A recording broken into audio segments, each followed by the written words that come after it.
Welcome to the Joy of Coding.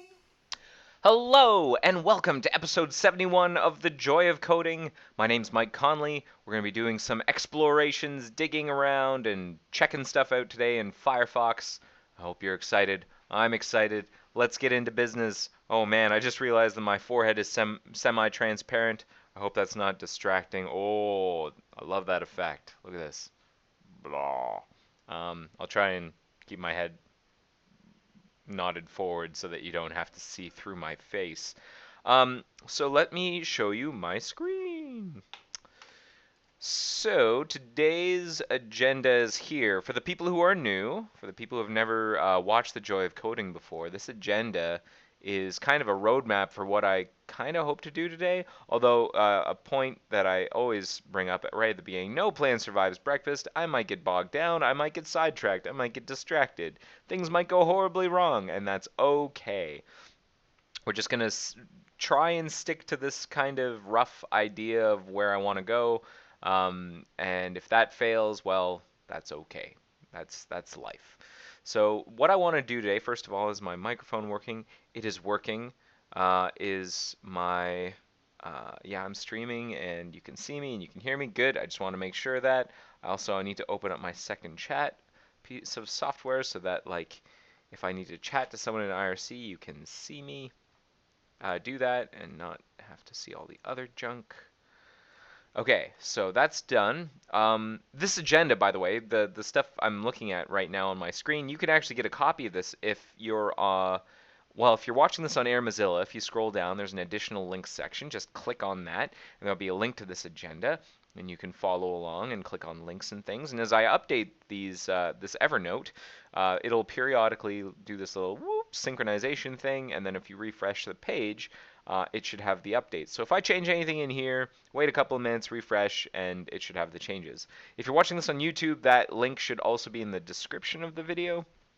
And if you're watching this somewhere else, who knows, maybe I've uploaded this to some future website. Hopefully I've put the agenda somewhere handy. So, what are we doing today? There are a couple things I want to do. The first thing I want to do is, well, I want to learn how to use RR. I want to use RR to debug an intermittent test. And I'll be talking to someone today about that, hopefully. The second thing, I want to do another chapter of Better Know a Gecko Service Workers. So a couple weeks ago, I did part 2 where we were digging into how service worker registration worked and like all of the primitives that are used to register a service worker. And I learned a lot. But the last question I ended up with was, how does the service worker API work with E10S? And that's what I'm hoping to answer today. We're going to do a little bit of a deep dive into the E10S implementation of service workers. Just going to poke around. I've not prepared. I don't know what's in there, but we're going to see if we can figure it out. And I think that's all I want to do. So, and someone's talking to me right now. Maybe I should answer their question. Kind of looks like in the JSON microscope, trigger the slow script. Is that not the case for Chrome scripts? I guess not. Let me. Can I see the process sample? So the first thing I want to do is I want to actually talk to somebody about using RR. I'm going to see if one of the people who normally use it is around. Let me see. What do I'm doing this off screen because I want to ask their permission to chat live with them before I bring them on screen. So let me just find a room they're in.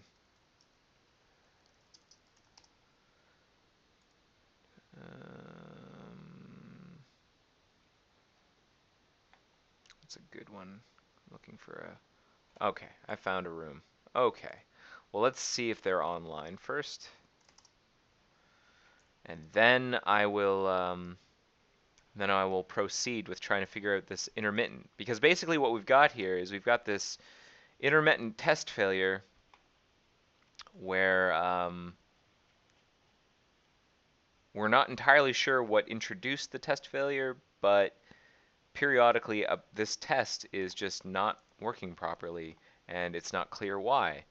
It's not in like normally whenever I deal with intermittence, the reasoning usually shakes out. There's a race somewhere, and it's pretty straightforward trying to solve the race. But this one is far more tricky. So RR is a tool that we have that a developer who worked for Mozilla and is now working on RR full time, Rock, developed.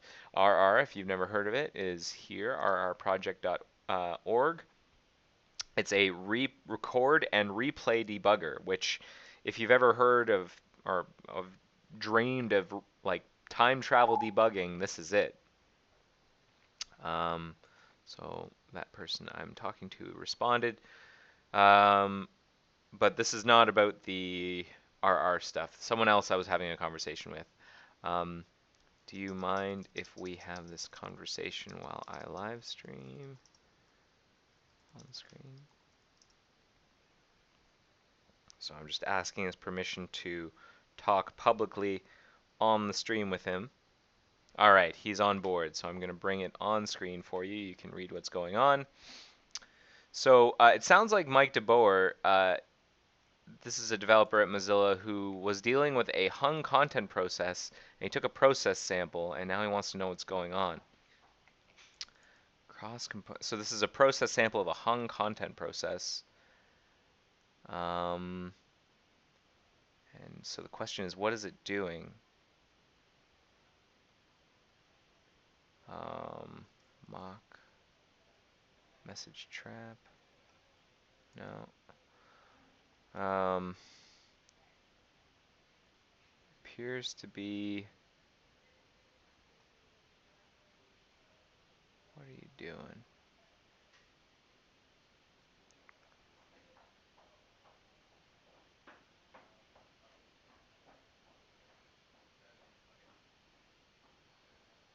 This kind of looks like some GCing. I'm saying that because I see calls to assert GC thing as type.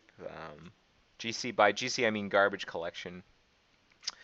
There's like tenured. We're going through the garbage collector here. We're in the auto GC router.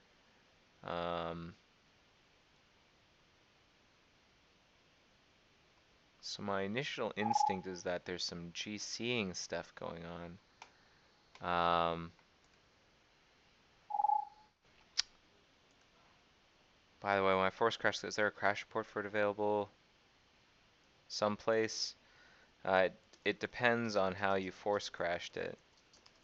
Sometimes if you kill the process, we don't handle the exception, so we don't create a crash report. If, however, you did a sig abort or something on it, then we do, and it'll be in about crashes. So now for hash graphics.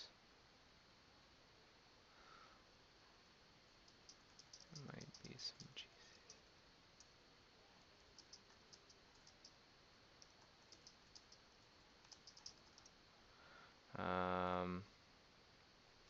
hey, I have some RR questions.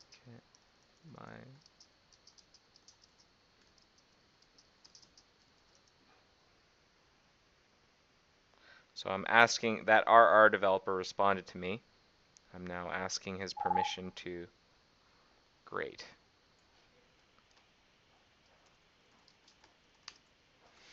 So make sure you can see the stuff. So I think a pretty basic question. I think I've heard of you doing things where you're attempting to trigger, or you're attempting to reproduce an intermittent, and you have an RR session looping, or RR session underway, and a test is being run again and again. Is that something you've done before?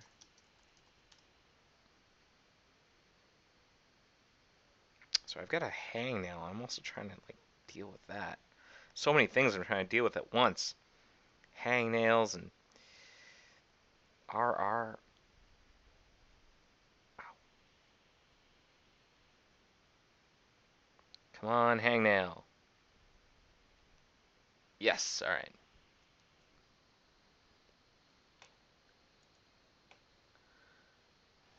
Um, Mike DeBoer is cool with my plan to talk to some people in JS API. Although, I don't know. Well, never mind. And graphics. Benoit has done that, I think. True?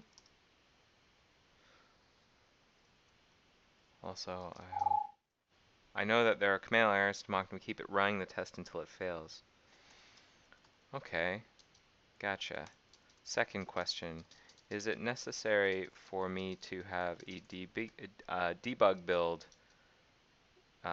Is it necessary for me to have a debug build when I run RR, or will,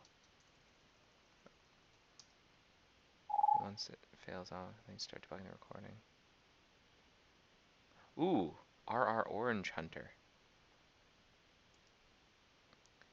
Because not necessarily, but it makes debugging much easier. Okay, excellent. Define debug now. Debug symbol is much easier. I would imagine so. However, disable optimize.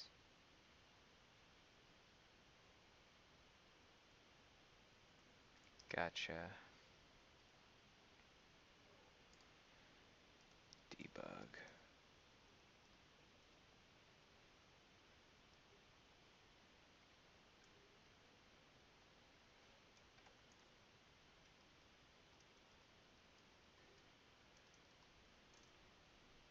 But define debug will catch the problem closer to the cause.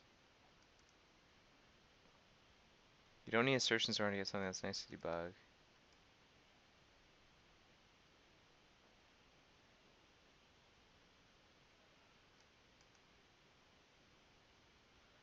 Need the assertions or to get something that's nice to debug, but define debug will help catch the problem closer to the cause. I gotcha. Okay, this is super useful. Thank you both. So I guess choose a debug build unless you can only reproduce the in an opt build. At least at this time it looks like I can only reproduce in an opt build. But maybe I just need to run it more times with chaos mode using Benoit's script.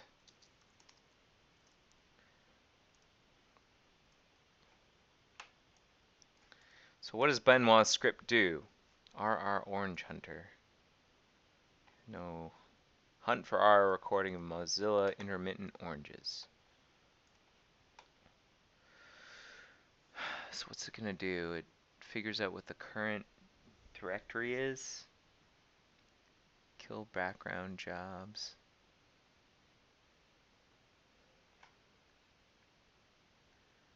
We're gonna set up debugger total chunks. This chunk.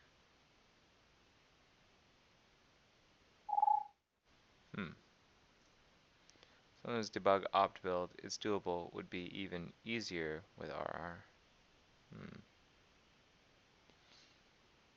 No, because the debugger will do weird things that distract from understanding.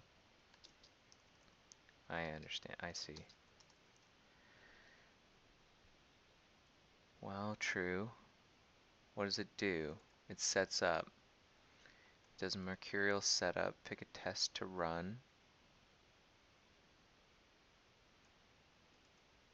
Oh, this is an orange hunter. So it's randomly choosing. Okay.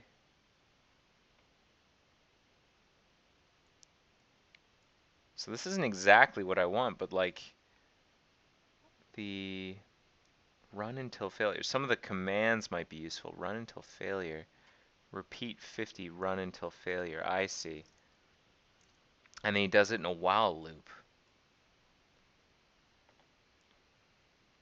Debugger tests.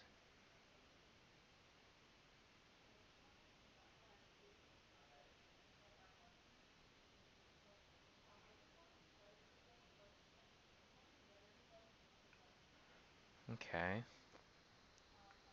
Well, all right. Let's do something here. So I've learned something. Leveled up. I'm gonna SSH into Hawkman. That's where I've got a good instance of RR installed. Got Hawkman here. I'm gonna resume my screen session. And I had this debug build, and I said run till failure, repeat equals 50. I put it into chaos mode.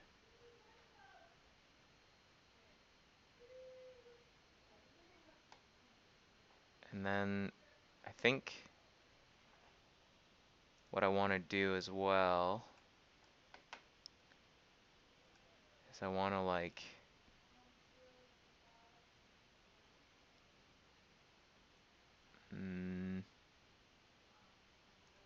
put all the output into run.log. Run.log. So we're going to have this running in the background while we do our explorations in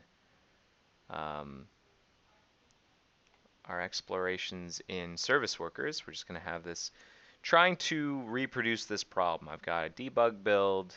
I'm going to have it use chaos mode and RR to try and like jostle the build into reproducing the failure. And then whenever it hits the failure, hopefully it'll quit. We'll have a replay that I can use to try and debug what happened. So we're doing that right now. I'm just going to make sure that this starts going.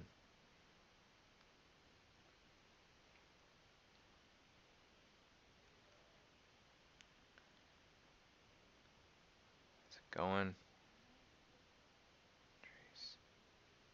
Close connection is starting. Starting the test.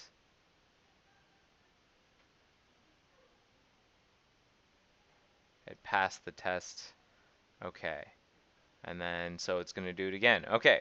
We're just going to keep doing that for a while until we fail. So that's running in the background. The next thing I want to do is I guess we're going to start looking into service worker stuff. Actually, hang on. Before we do that, I know some of you are probably really interested in the service worker stuff, but there is another bug I've been working on recently, and I just remembered that there's a little bit of follow-up work to do here. This one, where I landed a patch yesterday, and there's still some follow-up work. You've updated the string but forgot to update the associated localization comment.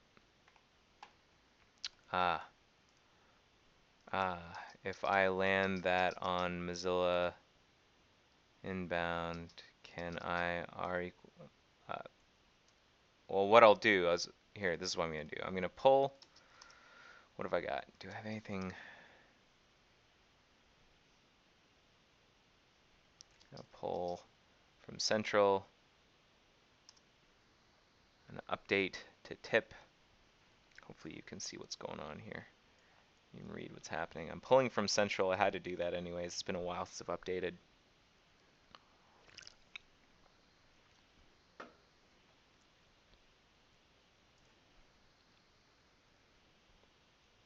Bunch of stuff. Gonna update to tip.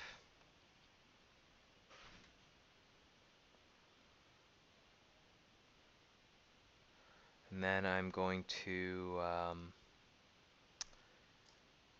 update, what was the file? It was this file here. Forgot to update the comment. You're right, yeah, I have to put in a localization note comment. I forgot to update the label. Alright. So flawed was correct. I'm just gonna whoop. And then where is it? Crash. Pending crash reports.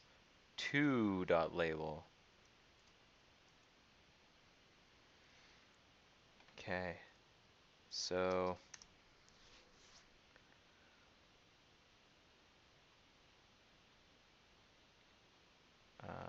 That's not a big deal, not a big patch. Just going to finish that up. I'll push it up to well, because it's a follow-up, I'm going to just create a follow-up here. Bug, follow-up, update, a localization note for a changed string. Excuse me, Flawed. Flawed was the fellow who spotted it, so Flawed can give it the thumbs up or thumbs down. And now I will HGBZ export. So I'm not going to push it up to review board because there's already commits. That's going to screw everything up if I push them up. If I push up an extra one, I think, at least I don't want to mess with it. So let's see what Flawed thinks.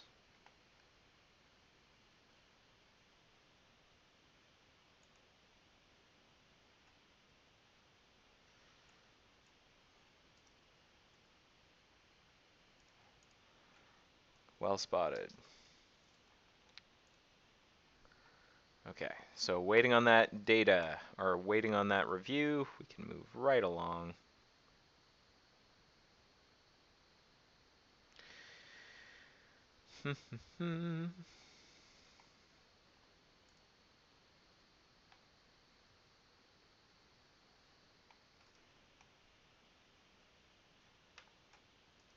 Whoops, didn't mean to have that open. Okay, so I think we can move along. That thing is done. I'm just gonna quickly put that in here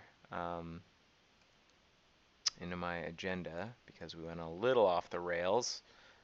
Put a link. Follow-up patch to fix a label, a string comment. And I think that's it. Let's see how our Hawkman's doing. Still running the test. Haven't reproduced the bug yet. We'll just have that baking in the background. Imagine that's like if this was a cooking show. It's like if you've got like a souffle cooking, and it'll be like, we'll check on this later, see if it's gotten any better. So that's exactly what's going on. We are going to check on Hawkman. That's the name of the machine. We're going to check on Hawkman later. And in the meantime, let's get down to Better Know a Gecko episode 4? 2?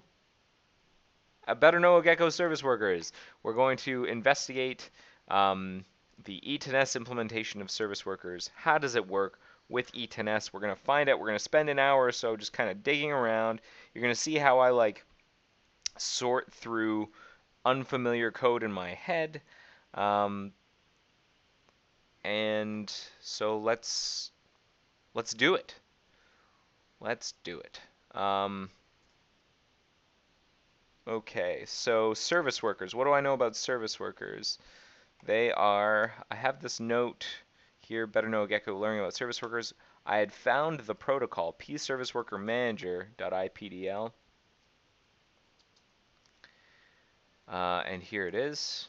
So there's this protocol that's used to communicate between the parent and the content process, or a content process, for service workers. So the DOM stuff, like a lot of the registration stuff that we saw that we were exploring, will probably, a lot of it might run in the content process, but some of it might have to run in the parent process, especially if it's like stuff that needs to live longer than, say, the tab. If the tab goes away and the content process gets shut down, well, clearly, you know, the service worker has to exist in the parent in that case. So there's some stuff that needs to exist in the content process, stuff that needs to exist in the parent process, and so there are like a number of different messages that are being sent. This is the protocol where you can register and unregister, and I guess the parent responds to these messages, the register and unregister methods. You can tell because it's got the parent : header here. So the parent can be asked to register with some service worker registration data, to unregister, to propagate a soft update. I don't know what that means. To propagate unregister, to propagate remove all, and to shut down. Meanwhile, a child from the parent can be notified if a on a register, a soft update, an unregistered, a remove, and a remove all. And then the parent can also tell the child to delete itself. So that's very interesting. And P Service Worker Manager is managed by P Background. What is P Background? Just so I know. P Background. P Background. What is the provenance of P Background? Add a mechanism for communicating with a non-main I/O thread via thread and process links. I understand. So P Background is some kind of like, it's a background thread. It's off the main thread, this sort of communication. So that's what's going on here. All of this service worker communication is happening off the main thread. Very interesting. Okay, so where, like, who's calling this? Who's calling send register? Whenever we send an IPC message over IPDL, we use send for the prefix and then the message. So here it is in Service Worker Manager. Store registration. What is that? Store registration. Who calls store registration? Who calls that in the Service Worker Manager? Store registration, Service Worker register job, and register info. Well, let's look at these. Multiple call sites. Whenever a service worker register job, and if you recall, these jobs are put into a queue.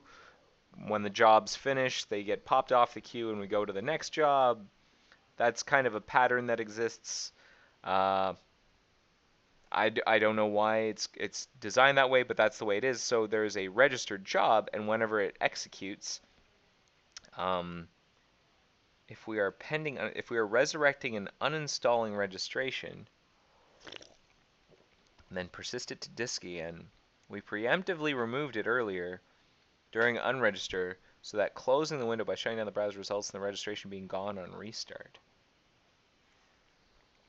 Interesting. So store registration seems to have something to do with persisting onto disk. And if I look again at the store registration method, I suspect that will become clearer. Make sure that there's a registration, we make sure we're not shutting down, and then what do? We populate registration data, which might put things onto a disk. Populate registration data. Well, I don't see this putting anything on disk, but it certainly stores something in memory. A data, service worker registration data.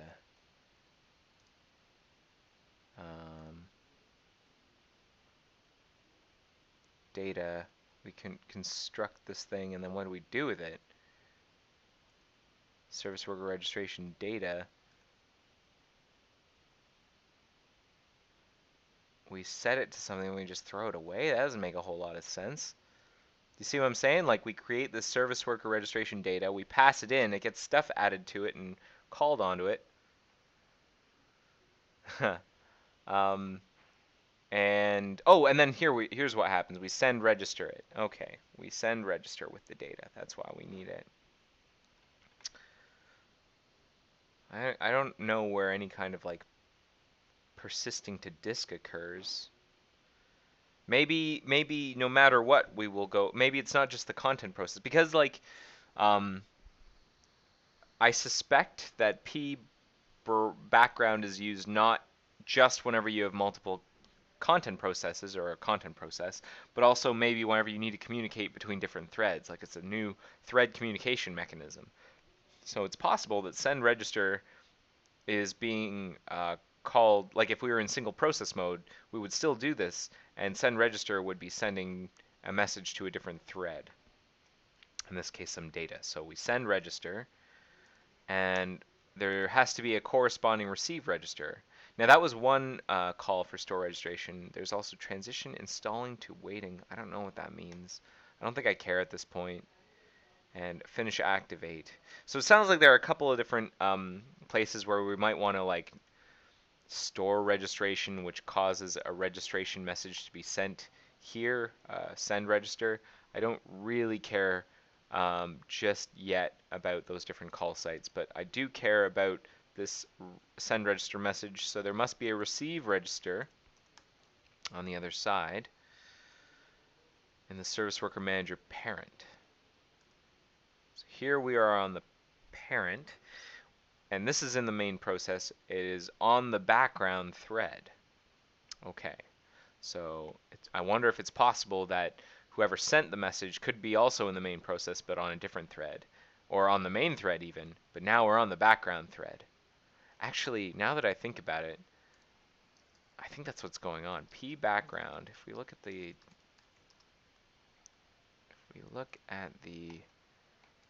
log here for the P background protocol,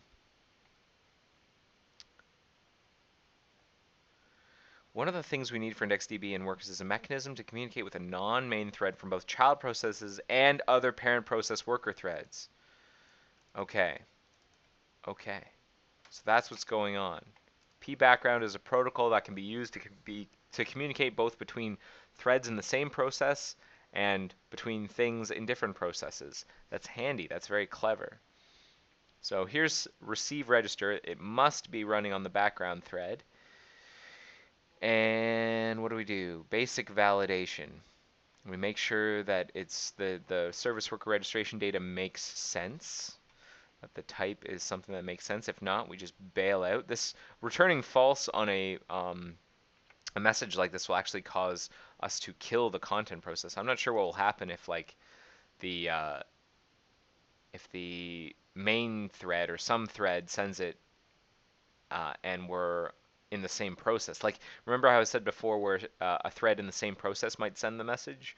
Well, I'm not sure what happens if we return false as a response, but I know that if it's in a different process, then returning false causes the content process to be killed.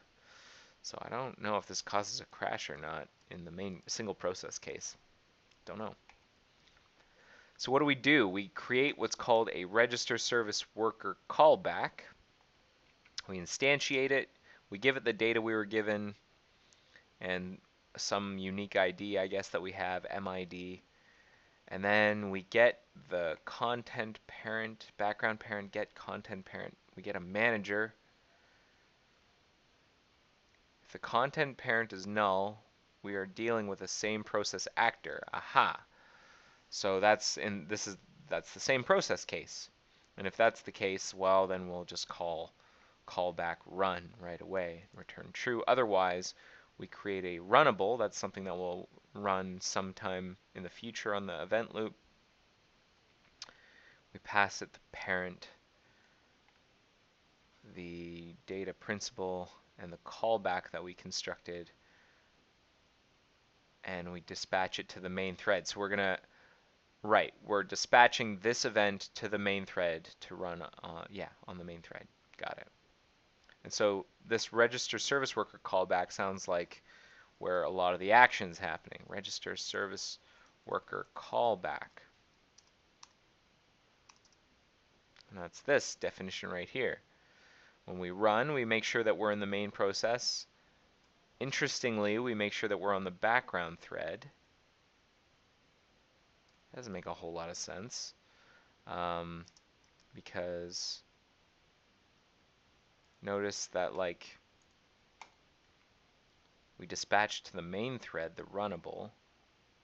Oh, but the callback is going to run in a separate thread, but check principal with callback runnable might do some ping-ponging. So here's the definition of that. When we run this, we make sure that we check to see if we're on the main thread, and if so, then we get the principal info, and we assert that it's an app principal, and if so, then we clear out the mcontent parent, and we dispatch to the background thread. And that's when the callback will run, in the background thread. Otherwise, we make sure that we're on the background thread, and then we call the callback right away. So that's how register service worker callback makes sure, or callback. That's how we make sure that we're on the background thread here. What happens? We get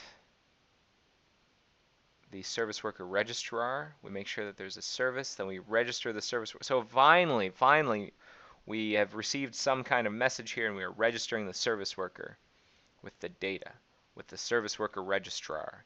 And maybe that's what writes a thing to disk. Let's look at this.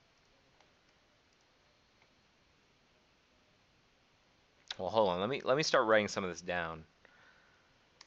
Interestingly, um, P service worker manager is managed by P background.ipdl, which means that the protocol can exist. A protocol can be used to communicate both with separate threads across processes, but also across threads in the same process. Like the handlers for P service worker manager will always be running in the background thread. Okay. So service worker registrar occurs in the background thread. We make sure of that. If we're shutting down, then we warn and we get out of here. Otherwise, we create a lock on the monitor. We assert that the data is loaded, and then we register service worker internal. I wonder if this is where we persist something to disk. Because off main thread disk access, it sounds like it makes sense. Don't forget to only run your unsubmitted crash handler test.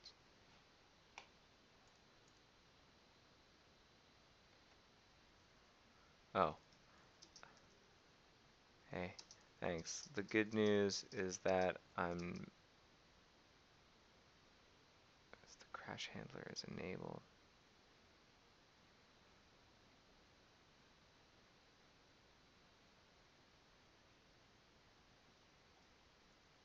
Hey, thanks for the warning. We'll check. Let's see. So Filler is warning me about my landing of some of the stuff I landed for unsubmitted crash reports might break for ASAN builds, address sanitizer builds, because the crash reporter is null.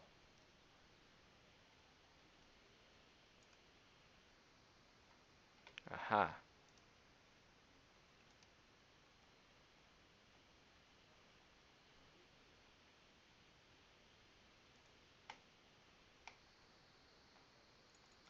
And he is right. You're right.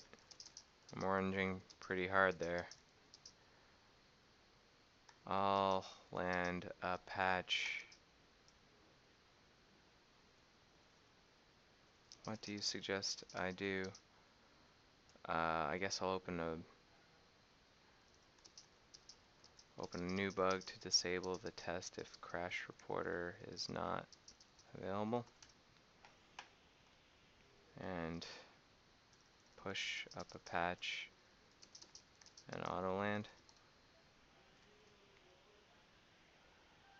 Okay, so hang on a second. Small diversion. Toolkit, brake pad, integration. One of my tests is failing because I failed to account for the fact that disable browser unsubmitted crash handler test if crash reporter is disabled, because yeah, all that stuff's gonna be busted. Pretty sure.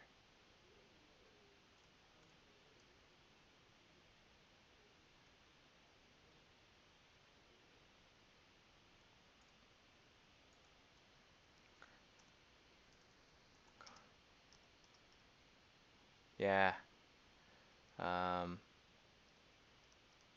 Some of those are gonna fail.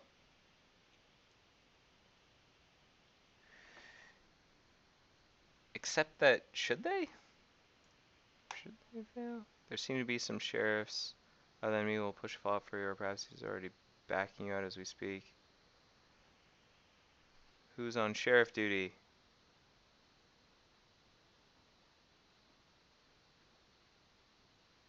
Who's on sheriff duty? Who's on sheriff duty?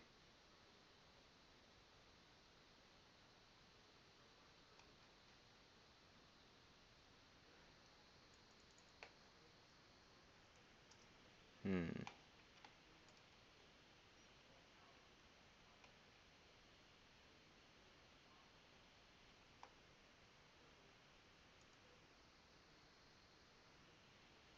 Should be no, test one pending. Just let me, just 1 second. I'm just looking at the test that I wrote. Test one pending. Check for unsubmitted crash report notification.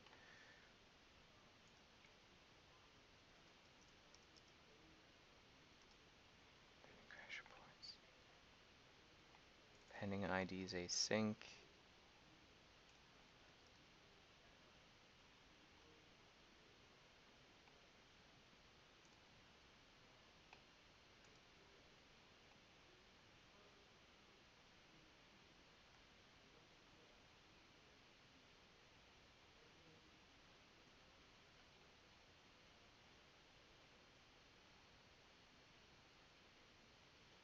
Um,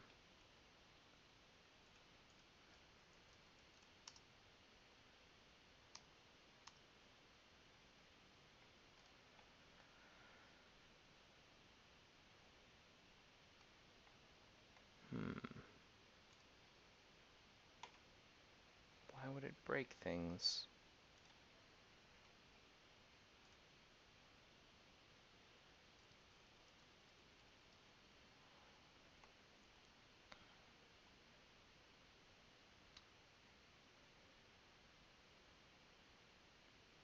Creating directory, start, test, and fail to load module. That's why, because crash submit's not included if crash reporter is not built in. Okay, that's why. So I need to get rid of browser modules, browser.ini.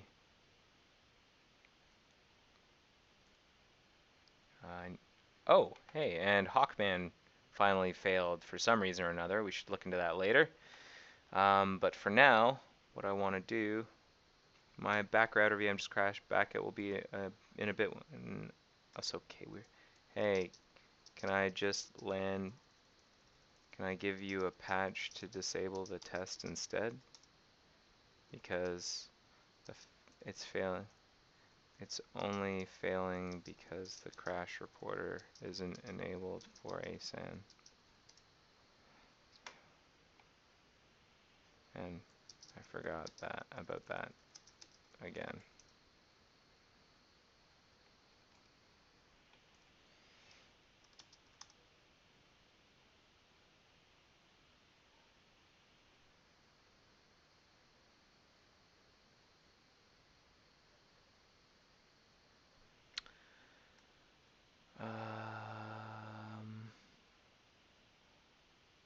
So what do I want to do? Because I don't actually have the patch, I need to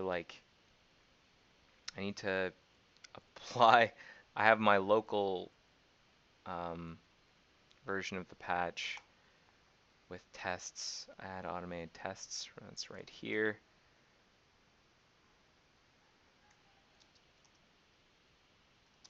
Base R central.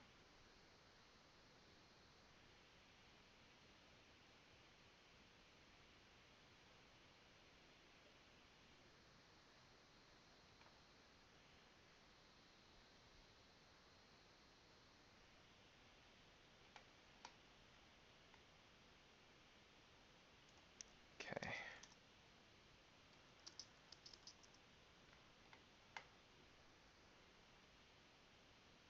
So unsubmit crash handler. Skip if we want to skip if base. We have similar tests for about tab crashed. So base test general test any tab crash. If not, crash reporter. Skip if not crash reporter.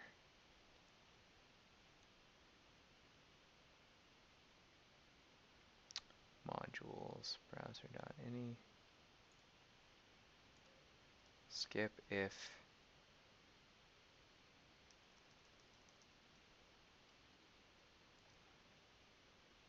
or maybe I'll do run if equals crash reporter. There we go.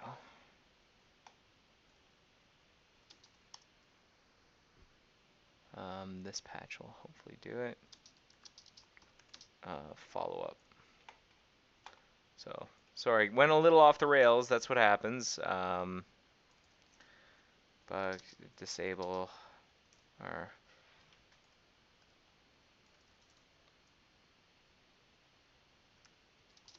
follow up. Disable test browser unsubmitted crash handler.js test if crash reporter not available.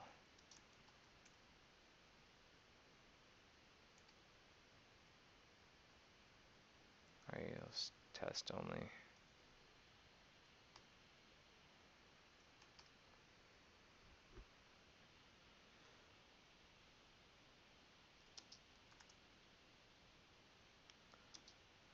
Export patch.diff and then mock pastebin patch.diff. I will upload the pastebin. So this is what KWeirSo is going to get. And that will look like this.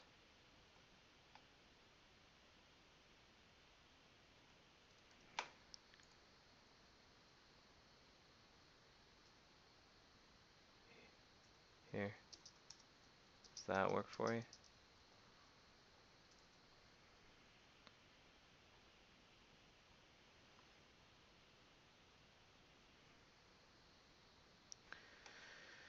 Meanwhile, other people have pinged me.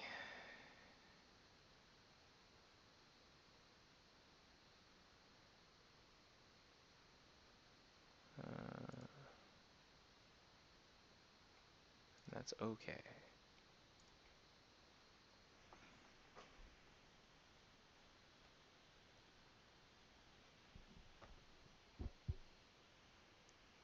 Okay.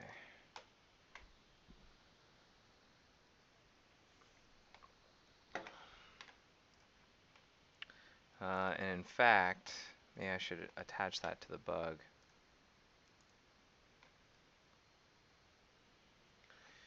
Attach file.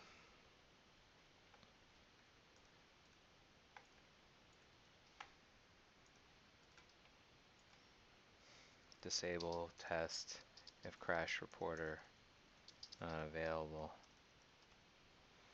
Patch.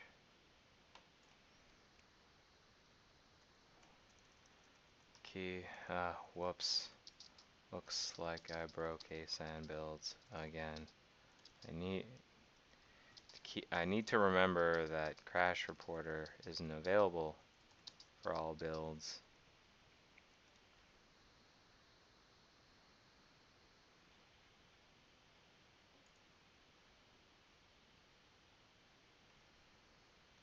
And that patch was pushed in by KWeirSo in comment 6.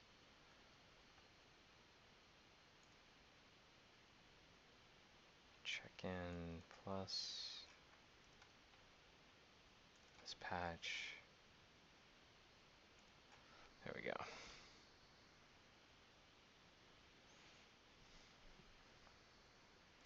Okay, so that little diversion's done. Where were we? Where were we? We were talking about register.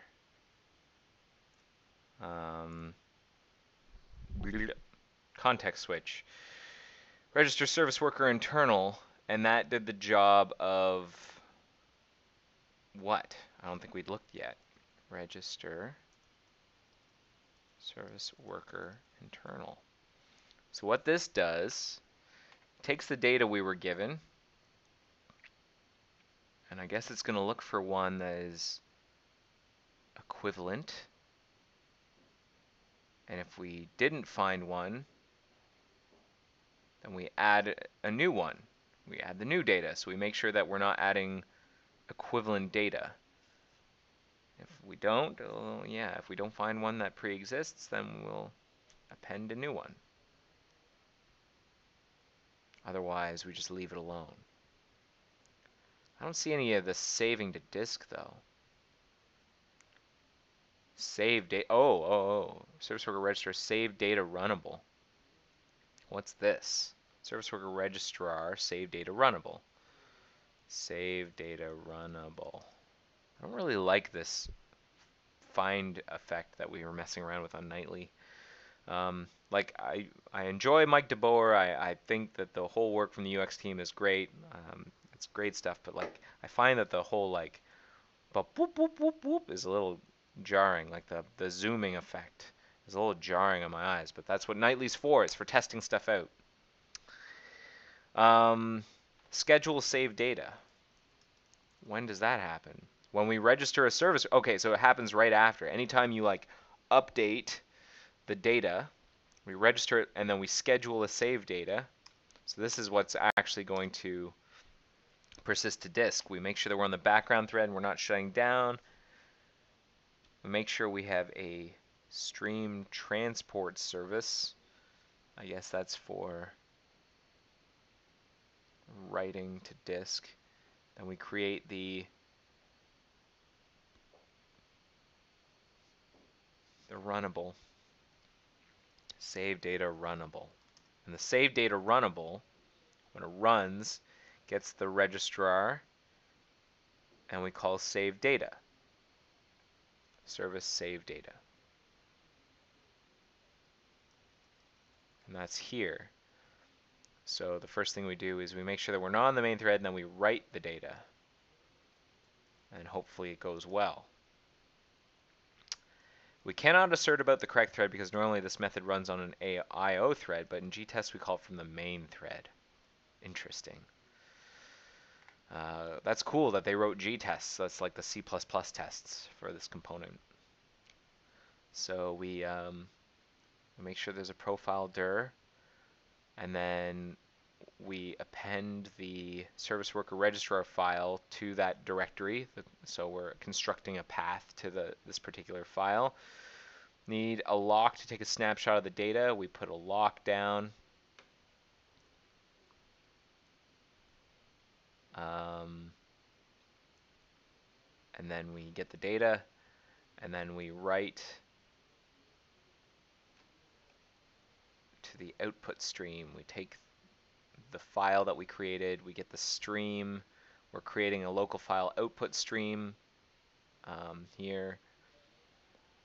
And then we create a C string buffer. We append the version, and then we write the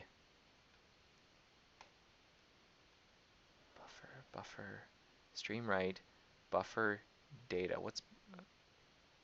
We have any stream? We have the stream. What's the buffer? So we're writing this stuff that we've just put in, and then we go through the data that we're trying to persist. We're writing our data. Data is that snapshot we'd taken up here of M data, and then we go and we serialize it to strings, truncate, get the suffixes, we get the current worker, we convert everything to UTF-8, and we write it all to disk. And we keep writing. We do that for each piece of data that we have, and we are writing synchronously to disk. And off main thread though. And then we see the stream. We get the safe output stream interface. I don't know what that is, but we say that the stream is finished. And we say success. And there are a bunch of places where things could go wrong, and if so, we'll return these like NS errors. So write data, and if we failed at any point, then we say to the console, we failed to write the data, and then we delete it. We delete the data. And what does deleting the data look like? Deleting the data looks like we get the profile dir, we clear the data locally, we get a reference to the, we construct up that path again, then we call file remove on it, and no matter what, we just return. If things go wrong, like we don't even return a value, we just hope that it worked properly, and we deleted it. Okay. Okay. So that's what's up with persisting and deleting data. So I'm going to chew on that in my head for a little bit. Maybe you can chew on it too. It's 1:56. How about we pause for a second and take a look at what happened on Hawkman? So we're going to shelve our Better Know Gecko stuff. We're going to take a look at Hawkman for a quick second. So it's complaining about leak failures. But that's not exactly right. Like, yes, the leaks are bad, but that's not the intermittent. That's not the intermittent. I think we have to run this again. I'm going to have you run 100 times. We need it to fail with a race inside, like something to do with history. And so we didn't get it. We thought it was a false alarm, people. False alarm. So back to Better Know Gecko service workers. So what have we learned? We've got information here. Let me write this down. Periodically, like anytime a registration is added or removed, saving that registration to disk takes place. All of the disk I/O thankfully occurs off of the main thread. I think. Oh, in gtests we call it from the main thread. Except in gtests, which do it on the main thread. Okay, so we've got that information down.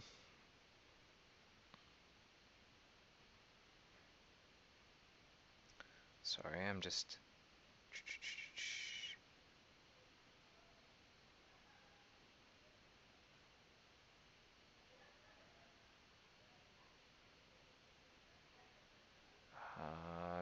someone has pinged me and I'm just figuring whether or not I need to respond right away. I do not. I can respond to this later. Okay. So now what? We learn. Well, we're learning a lot of stuff. Learning secrets. That's my secret sound.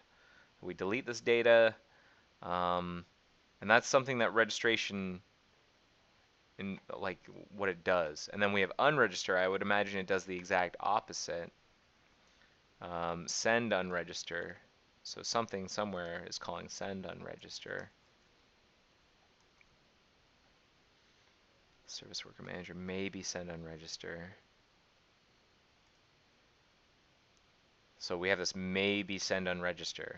So you have a principal and a scope. We might unregister. So we make sure that we're on the main thread and we have a principal and the scope isn't empty. If there's no actor, forget about it. I don't know what M actor is in this case. I guess this is the parent, the parent service worker manager, P service worker manager. We get the principal info from the principal, and if that didn't work out, we bail. But if it all works out, if we pass all our checks, then we will send the unregister message along with the scope.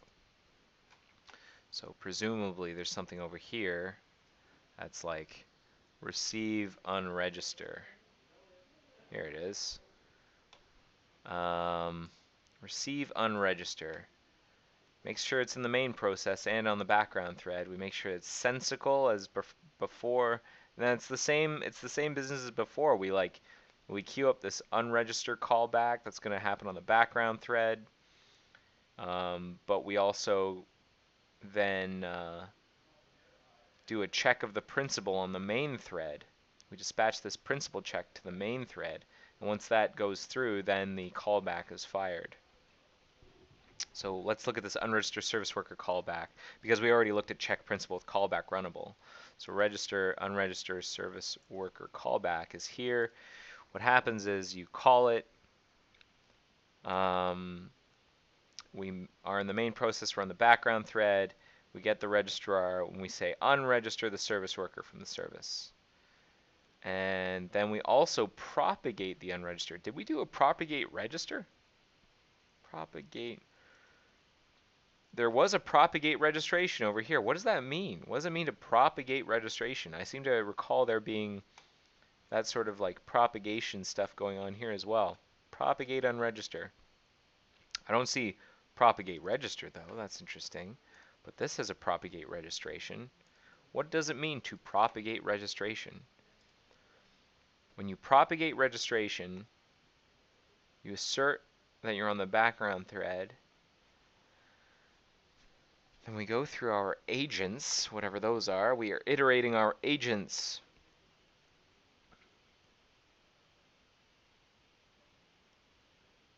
And for each agent for each of the agents that we iterate, we get the service worker parent. And if the parent ID is not equal to the parent ID that we passed in this registration, so we're sending this registration notice to all of the other service worker manager parents except for the one that belongs to this one. That belongs to the one that's being registered. Okay. All right.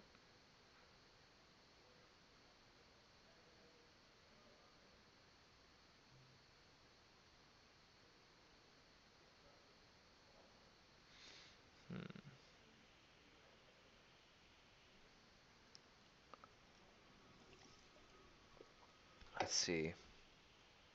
And that send notify register. That's down here. You're telling the children notify register. What does that mean? Receive notify register. When the child receives notify register, if it's shutting down, it doesn't care. Otherwise, we have it load the registration. So it's a way for all of the other children to load the registration. I guess we're trying to keep them all in sync. Oh, right. We're keeping all of the content processes because we might have several content processes. So we're keeping them all in sync. When you register in one, it registers them in all the content processes. I understand.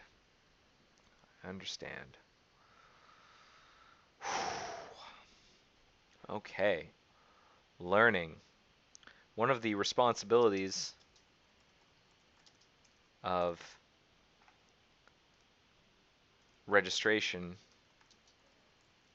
it seems, is also to inform all service worker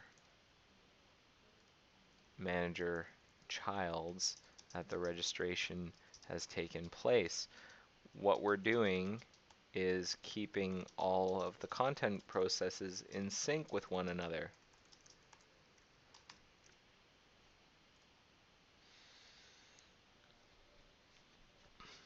All right. Whew. We propagate the unregistered, and propagating probably is what, like, that's, I have a feeling that that's what propagating means.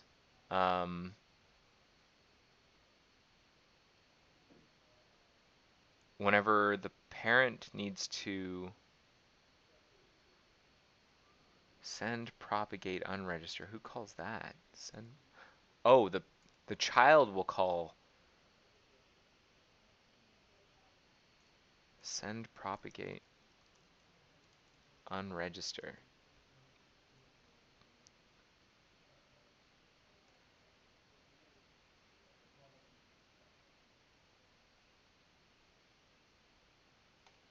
Unregister, propagate.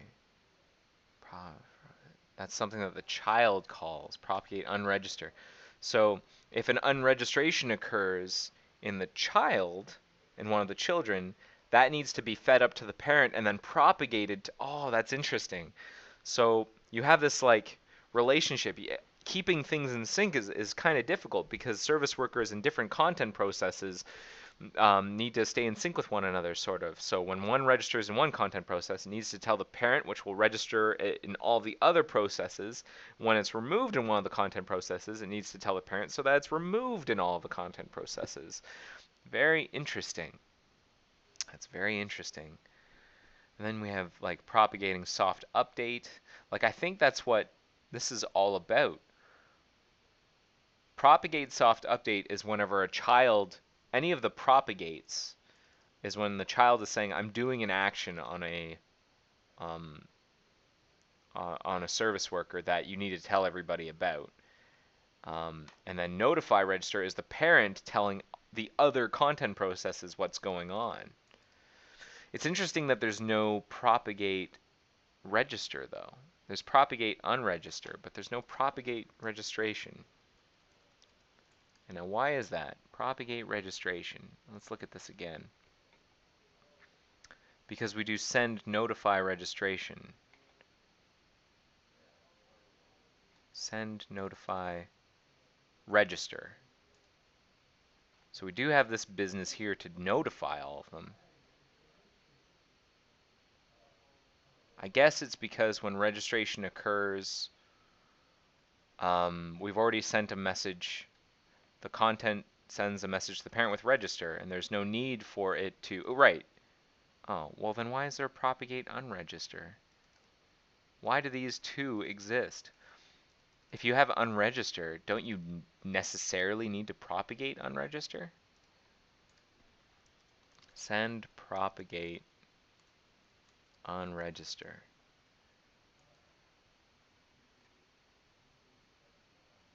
Propagate unregister.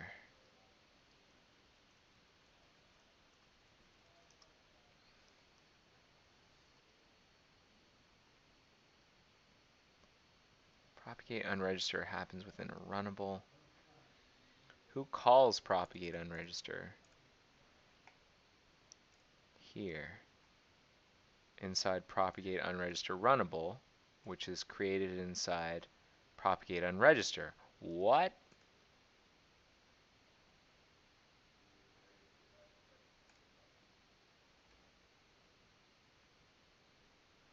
What? Sorry, I'm going in a loop here. Propagate unregister, which if there's no actor, will create the runnable. Otherwise, it will do this business. And the runnable, I guess if the actor doesn't exist yet, we assume the actor will exist. But who will ever call propagate unregister? Propagate unregister. Oh, there are a couple callers here. Here, propagate unregister, that's inside the service worker callback again. Here in receive propagate unregister, and then here in the runnable again. So somewhere someone says send propagate unregister.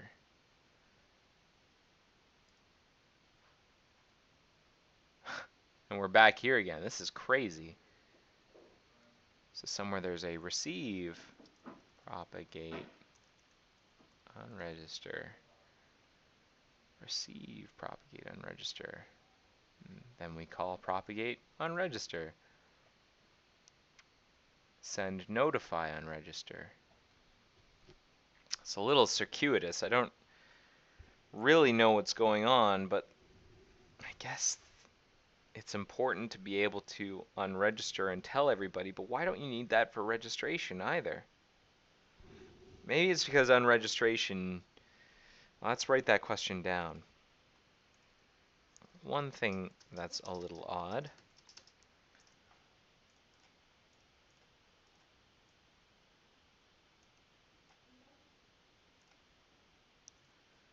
There's a register message for P service worker manager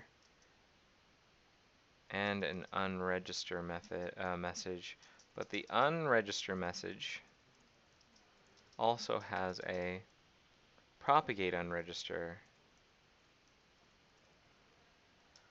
Why is the propagate unregister necessary? Doesn't unregister imply that we'll propagate unregister? And if not, how come there's no propagate register? I'm going to ask somebody. You know what? I'm going to ask somebody. Security, I'm going to ask someone in content. Maybe Ben Kelly knows.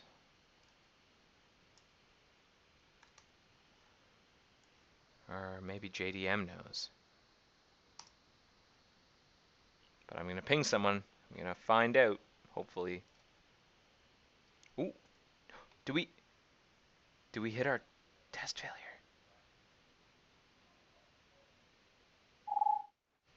Failed.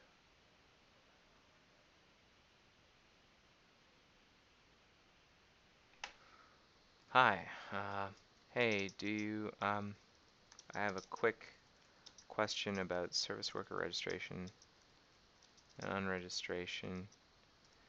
Do you have a second to chat with me, and do you mind if I ask?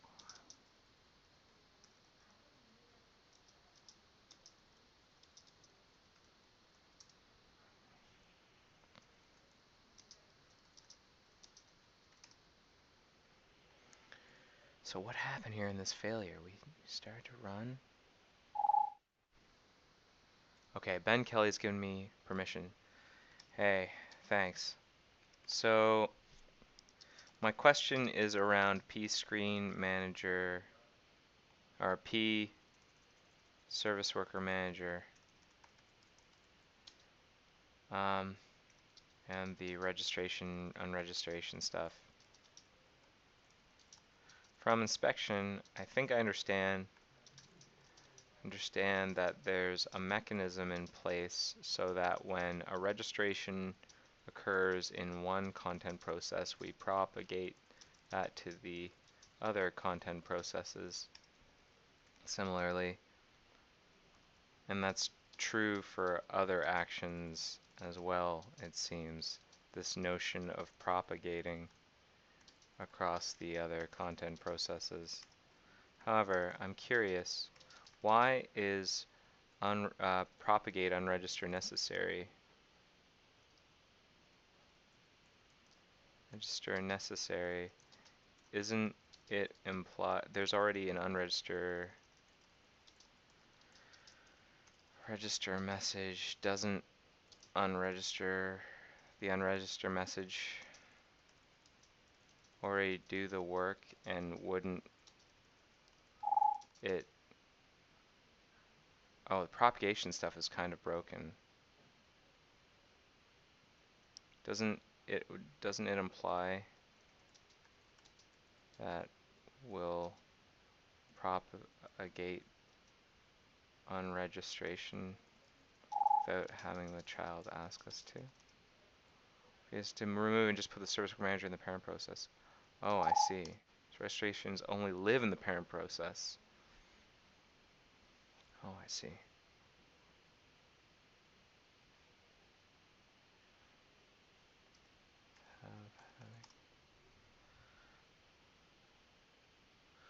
Okay. So, if I understand correctly, the answer is This is all kind of a work in progress.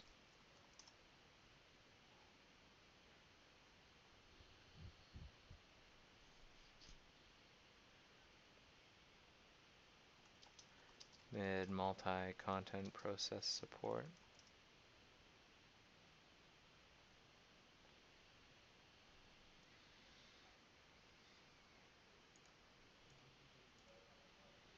Meanwhile, did we get our failure?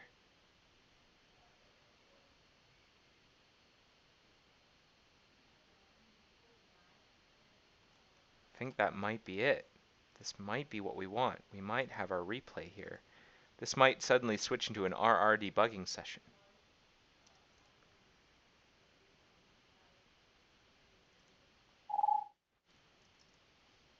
I think the unregistered messages are different to last signal. I'm starting the unregister and I'm propagating someone else's unregistered separately.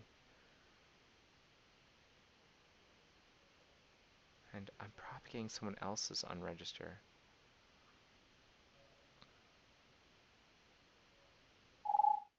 I want to get into a cycle where we unregister, notify the parent that notifies us back.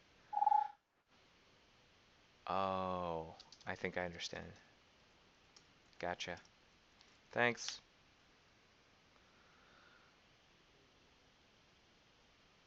All right. So I think I understand. So what we've got is kind of a work in progress for multiple content processes, and it works for single content processes. But the propagation stuff across multiple content processes is kind of busted. And they're working on fixing it right now. And Ben Kelly says that the unregistered messages are different. They let us signal I'm starting the unregister, and I'm propagating someone else's unregister. Those are two different things. Greenhouse multi, we need to fix this stuff. Yeah, no biggie. No problem. I'm just curious. Have been poking around in the service worker code for a few Joy of Coding episodes and wanted to understand what was up. It's all good.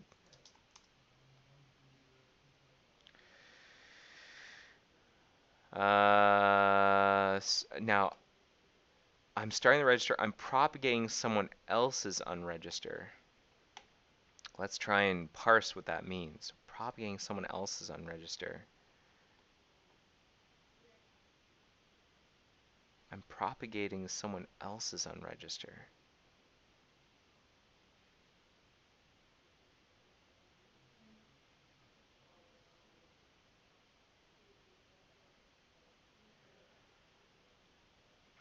So whenever content tells the parent I'm unregistering,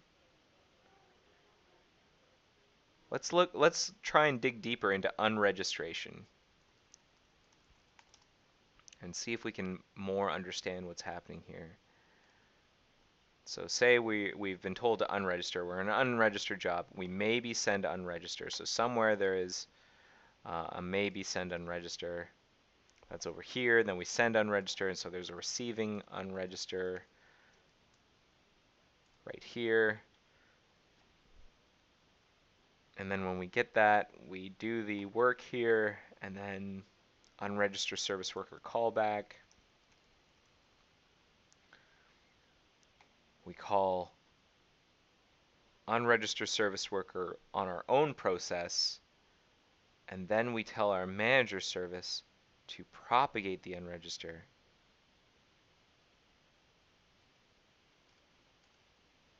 Propagate unregister,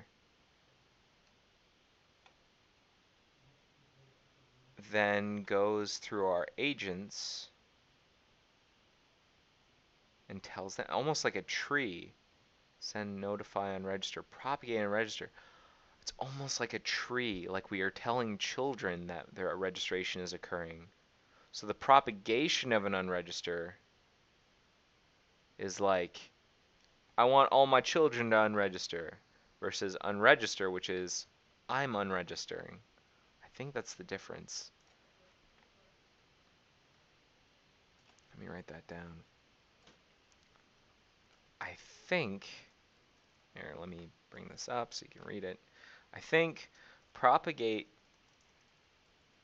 unregister means tell all my children that an unregistration has occurred versus unregister, which is an unregistration is occurring for me. This jives with what B. Kelly said. I'm just going to copy what he said.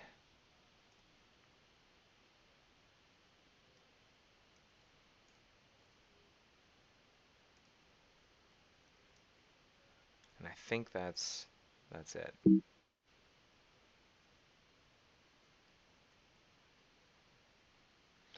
Okay. I'm gonna put Better Know Gecko service workers. We're gonna put it on hold, but let's put a final question here. So what are the future plans? What are the future plans for service workers and multiple content processes? Asuth, Andrew Sutherland, kind of hinted it here. Um, I'm remoting the guts of service worker private. So it's just service worker manager in the parent process, and it spins up remote instances and child processes as it desires. Um, how will this work? Let's find out next week, or let's find out next time. Okay, so putting a pause on Better Know Gecko service workers. We'll check it out in a couple of weeks' time. Now let's look at our RR trace. I'm very excited about this. It's almost like we've captured lightning in a bottle, where the failure that I care about in this bug, I believe we've hit it. Let me see. Where is it? We hit it not too long in. We have a test timeout. That's what we wanted. We have all these leaks I don't care about, but this test timeout is the one we want. And how do I run this one? 2, 4, 2, 8, 6, 5. How do I rerun this one?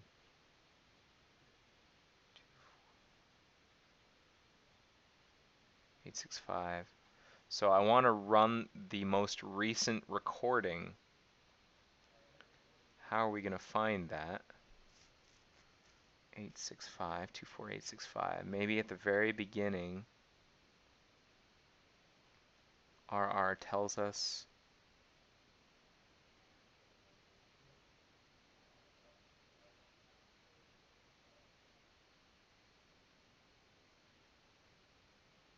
RR will tell us the file that it stored the replay in.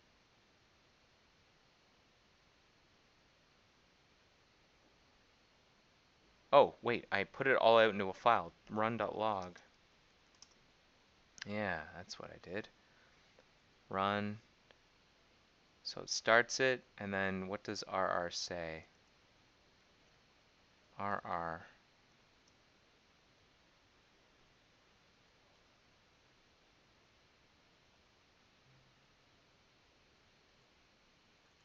Is there like a record profile? Running with Ethernet, true. Is there anything about where it's being stored? Not really. I might be able to do replay and it's gonna like use the most recent one. But the other thing I want is like what was the content process whenever we failed? 24865 was the parent process. The content process is what? 24865 24770. 24770. Okay. So now, how do we rerun this recording? There's a GitHub about RR and a wiki page and recording Firefox. So debug the current use of latest.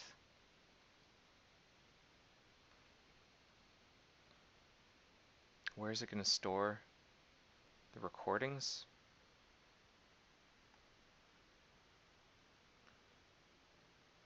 Code style debugging pro tips.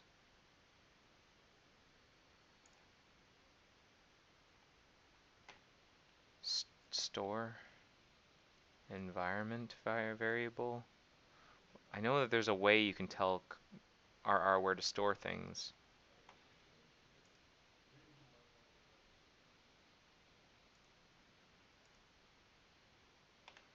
Code style, recording.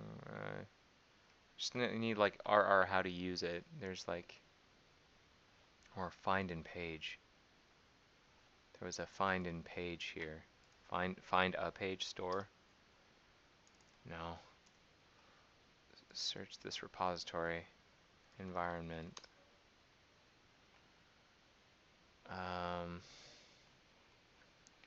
Wiki. Building and installing usage. RR tracer. Debugging and recording. I want to reverse execution.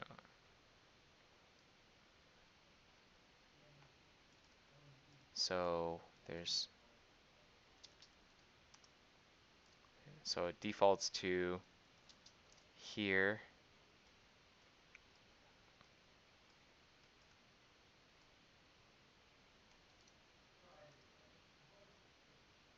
Oh, sorry. List it.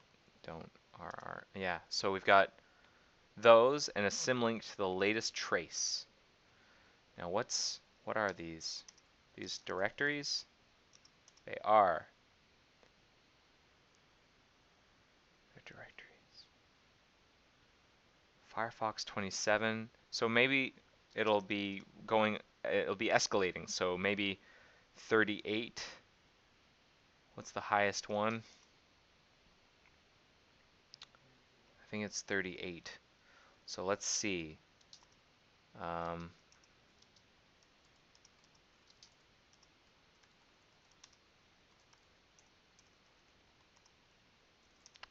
Man. Well, what we need is the process number again. Test unexpected fail.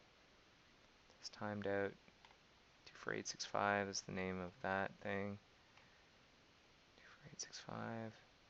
But the process we care about is 24770.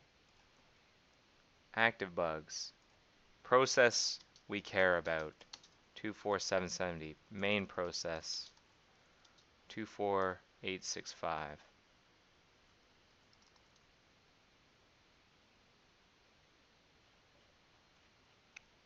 Okay. So now we need to run the latest, I think. Sub process. If test prints messages, you can run launch GPU when that process is exact by using the -ppid. Oh, okay. RR replay p and then 24770.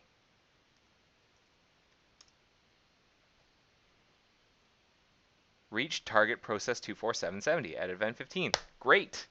Great. Okay. Hey, we're in business. So let's talk a little bit more about this test, because I have some data about it. I'll probably be relevant. It's 2:30 right now. We've gotten into something really cool though. I'm gonna do this. I've got a meeting at 3 o'clock with my manager. I don't want to be late for it. So what I'm gonna do is set an alarm. Let me just set an alarm so that I don't end up being late like I was last week.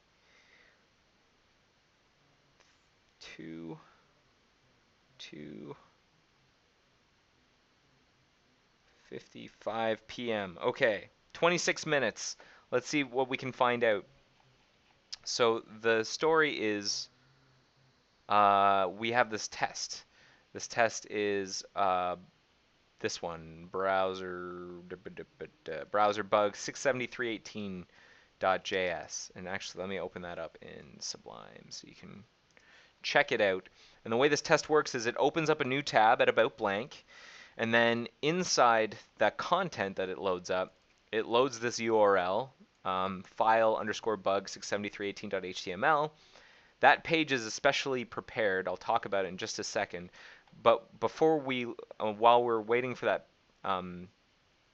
we don't load that page right away.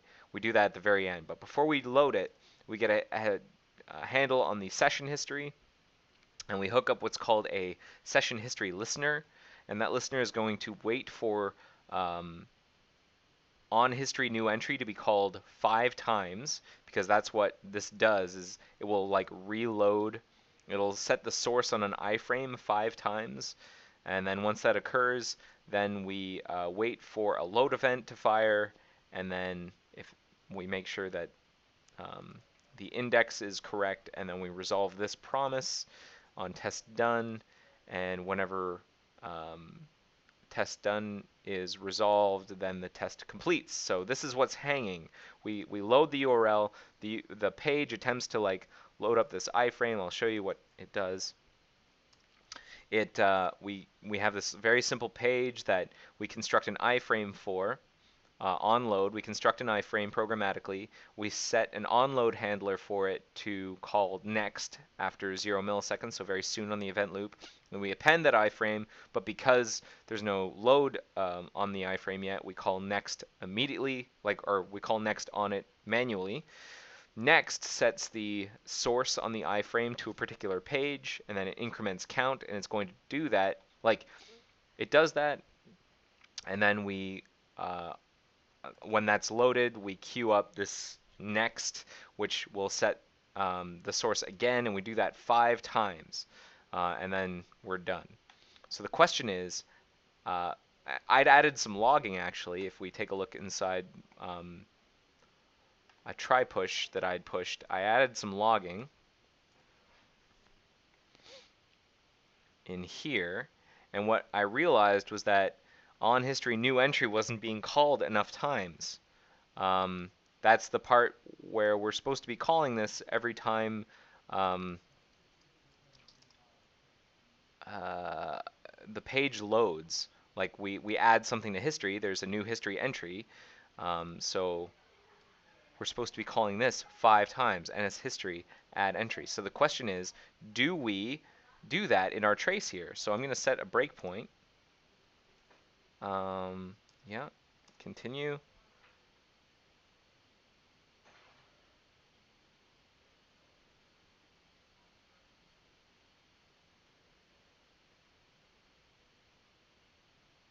Come on, hit the breakpoint.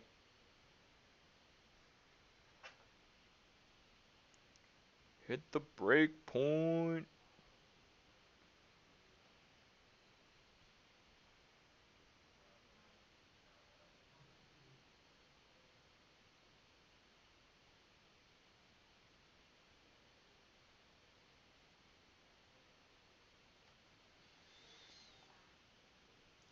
Four 786. What is that?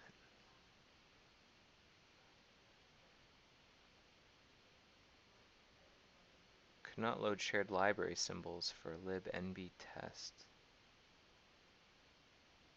Okay. Well, it seems okay.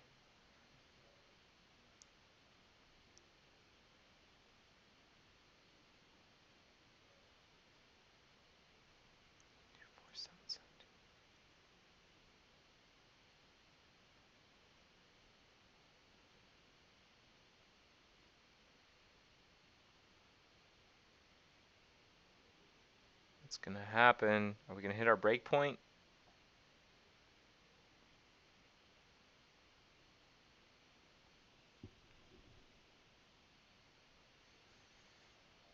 So this is a replay of our test that we were running. Hey, we hit our breakpoint! Hey, we hit our breakpoint! That's great, great, great. Okay, so we hit it once, and then what happens?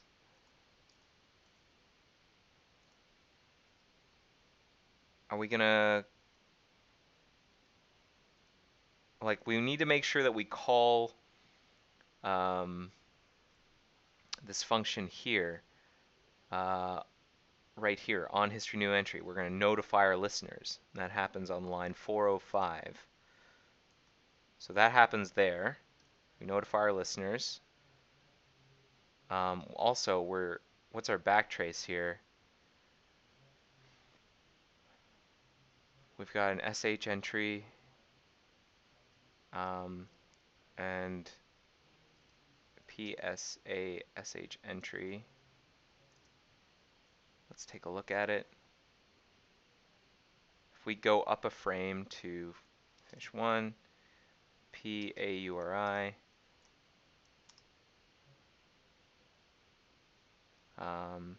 SIURI,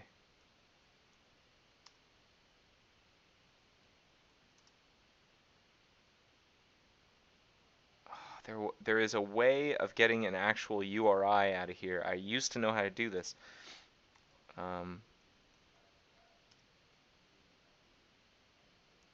NS simple URI? Maybe NS simple URI. Yeah. All right. We need, so we've loaded something. About is the scheme. Oh, we've loaded about new tab. We loaded about new tab first. Right, because the first thing to do is we open a new tab. Okay, great. So we're not in the test yet. So continue.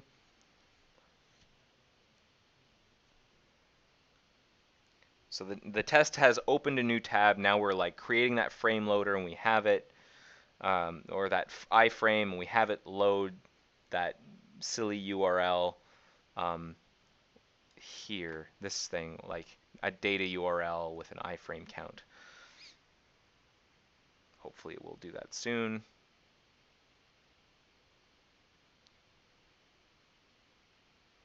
Okay.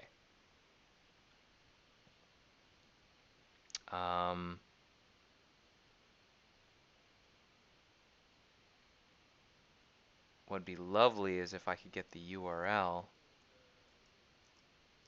without having, well, I can do reverse debugging. URI, get URI from the SH entry. Okay, PURI. Great. P NS P S simple URI URI.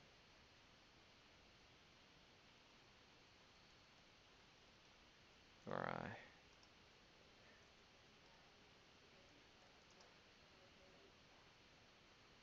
As simple URI. If I did this. No NS simple URI in the current context, so we can't do that. Set persist. We create.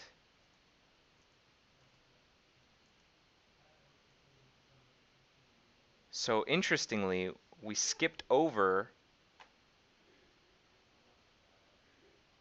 broadcasting. We skipped over this notify listener stuff. How do we do that? We went from line 409. 409. Oh, no. We did it here. We notified. So we've notified. So what's the URI? Let's go up a level. P NS standard or simple URL. AURI. Did I use standard or simple before? Use simple. Okay, good.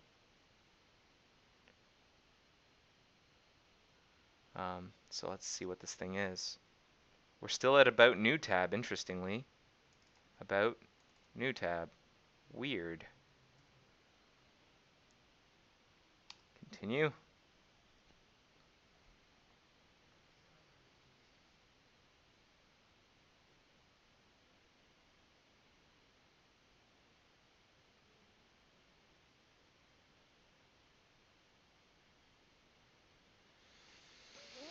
Okay, so now, yeah, we're loading up that HTML file that we want.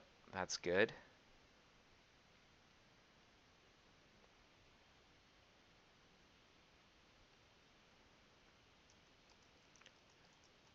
That's going to do our broadcast. Do create instance.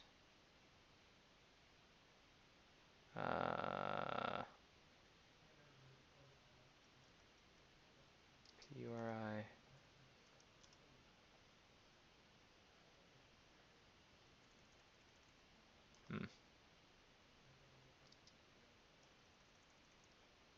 we notified the listeners, so let's do our trick again to try and figure out what the URI is. Still about new tab? What is going on?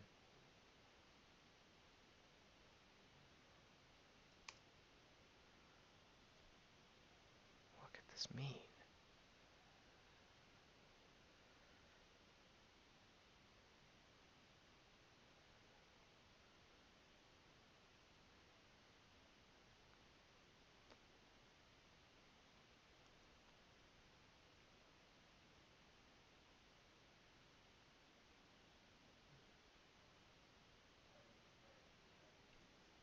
Do it again. Here we are. Get the URI. We notify the listeners.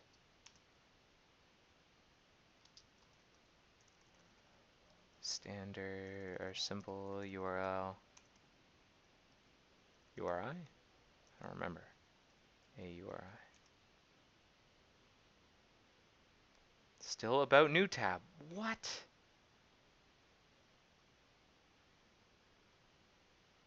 Interesting. About new tab is loaded again and again and again? That can't be right.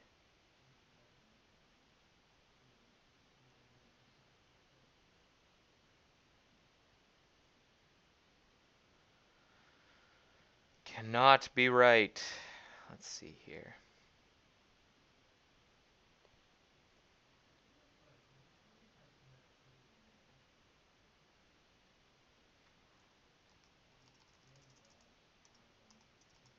Notify the listeners just fine. And then P, NS, standard, simple, sorry, URL, AURI.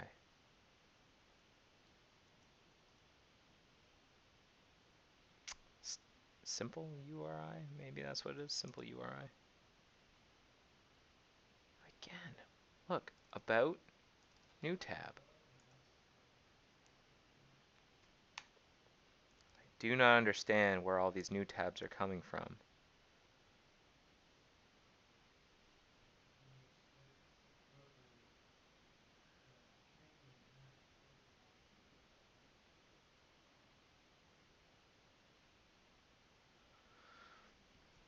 Well, the good news is that I know that I can like maybe add some logging um, so that I can like try and debug this more in the future.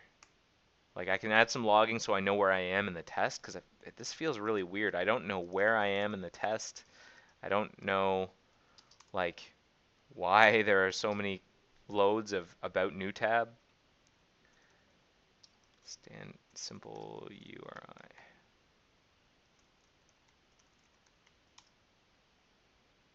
About new tab again.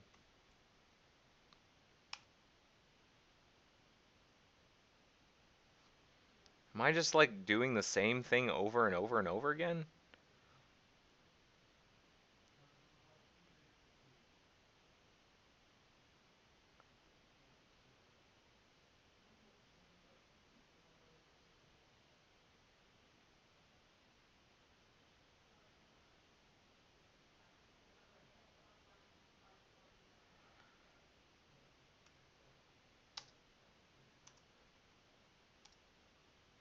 About new tab again.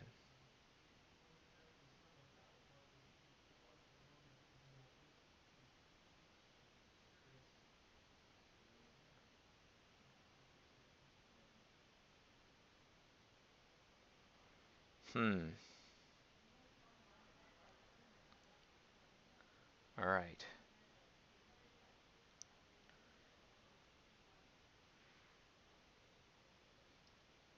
What's going on even? So the content is coming in on a new URI when we're loading a site. We're creating a content viewer.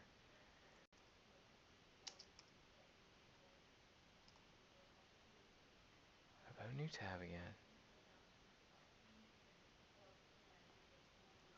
Is there a way to see what, like I'd love to know what tick I'm on.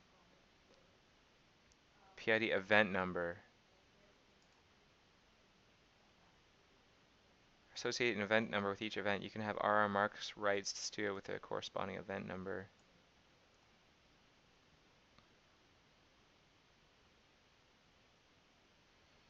Event number.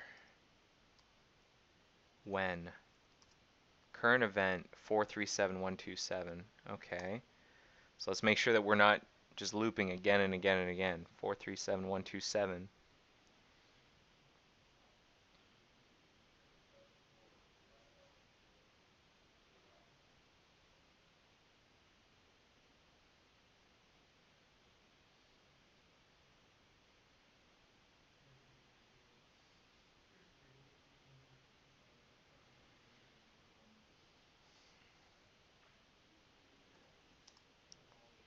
Okay, good. We're not. At least not that I can tell.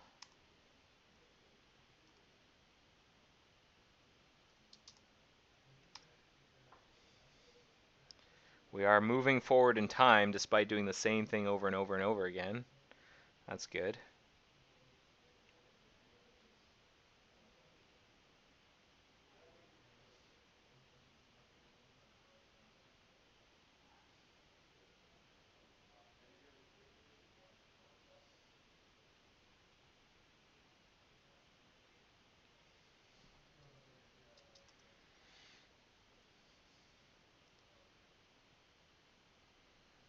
I don't know what's the dealio. Maybe this is the bug. Maybe we're just constantly opening about new tabs somehow.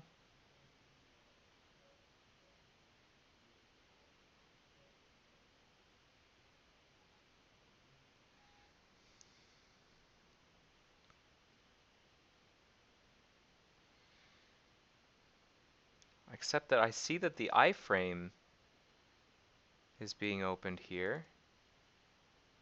This looks right. Like, why aren't we getting add entries for those? Is it because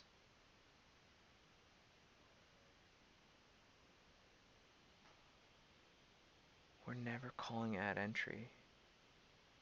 Could that be it? We never call add entry? So maybe instead of where I've got my current breakpoint, maybe what I need to do is like, what do I expect to call add entry? Like add entry is coming from here, from the doc shell's location change, on loading site, on new URI.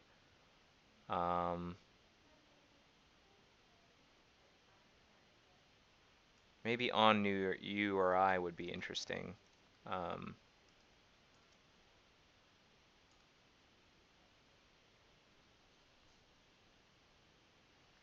Something, somewhere, some doc shell is like, this is useful.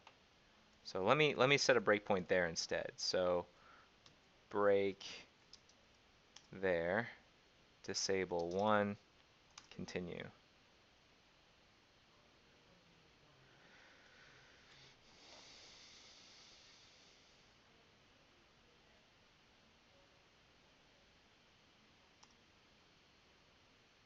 About blank, we're loading.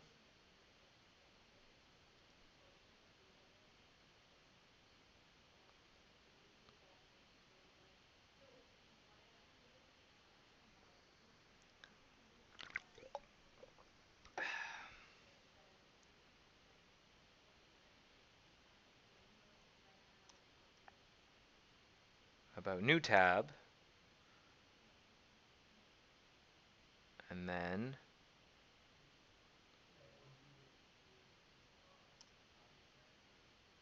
about blank again.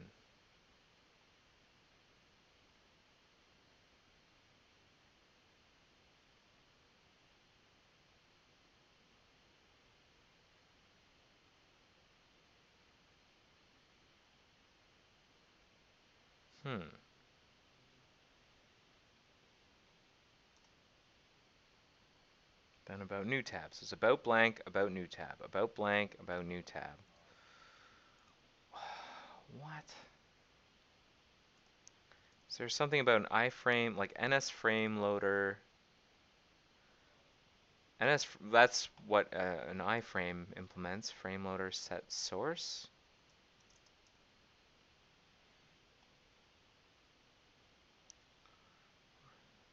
Really start loading. Maybe we'll do that. Set a breakpoint there.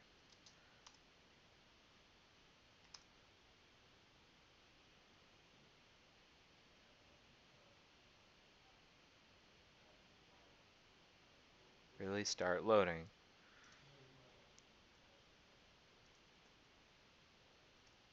PM URI to load.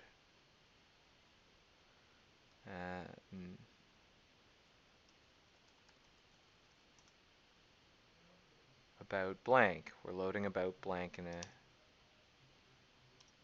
Now we're okay, finally. Now we're loading what we want here. This data URI. Okay. We're actually loading one.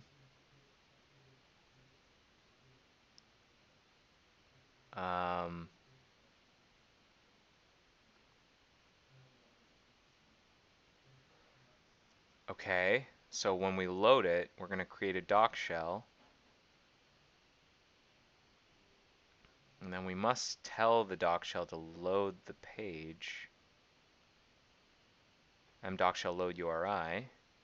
Break as doc shell load URI. So now we're here. P URI, A URI. Correct.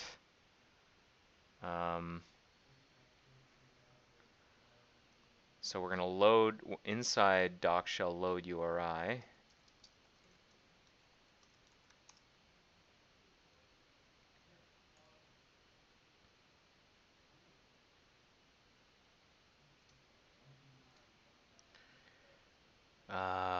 At some point we must decide, like we had a stack for add sh entry or add get current entry, get child entry, add child sh entry.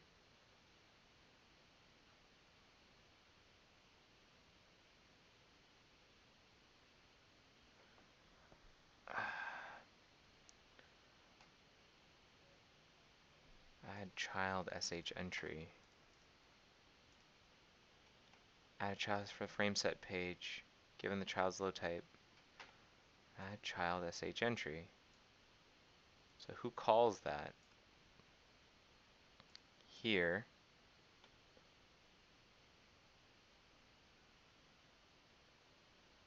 Add child sh entry to parent, which is called by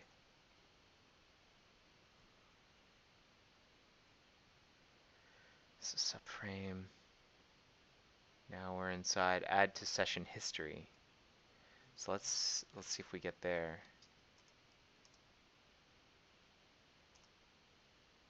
Load URI, new URI.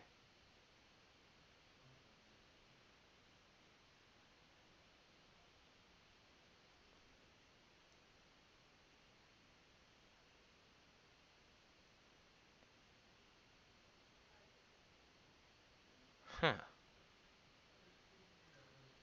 Add to session history. Who normally calls that? Add state, on state change.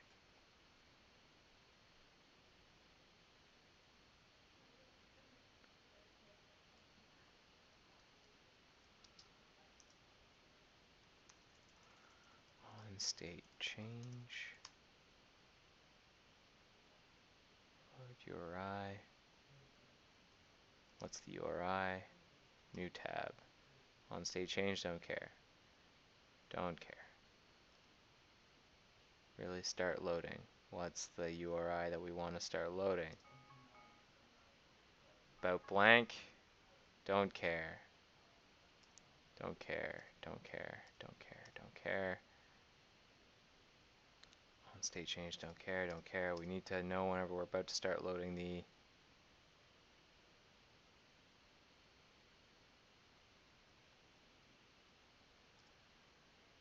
data URI. Don't care, don't care, don't care, don't care.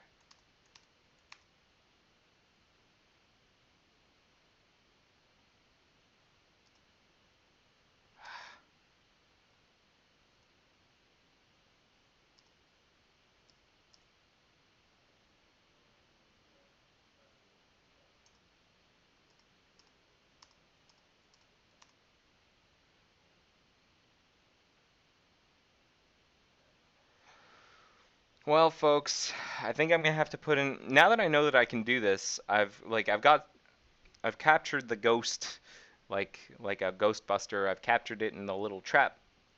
Now I just need to like instrument the failure properly so that I can make sure I know where I am in the test, when it occurs, when the failure occurs, so I can figure out what's going wrong. Um, I think that's gonna be the next step. So I'm gonna quit this session. And I think I'm going to call it. So thank you so much for watching episode 71 of The Joy of Coding. I know this episode was kind of all over the place. I really appreciate you sticking with me through it. Did some of this, did some of that. Um, we had a little a little emergency with some ASAN tests that we solved.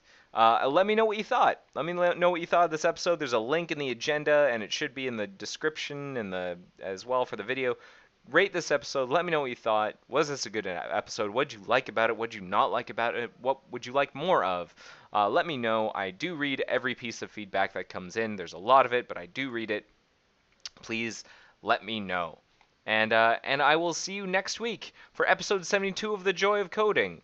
I just want to give a shout out to all of my fellow live hackers. There's some great links in the in the agenda if you want to watch other people doing similar things. Do check out all of these folks. They're doing great stuff. So with that, thanks again for watching episode 71 of The Joy of Coding. I hope you have a great week. I will see you next week. Take care. Bye-bye. The joy of coding. See ya.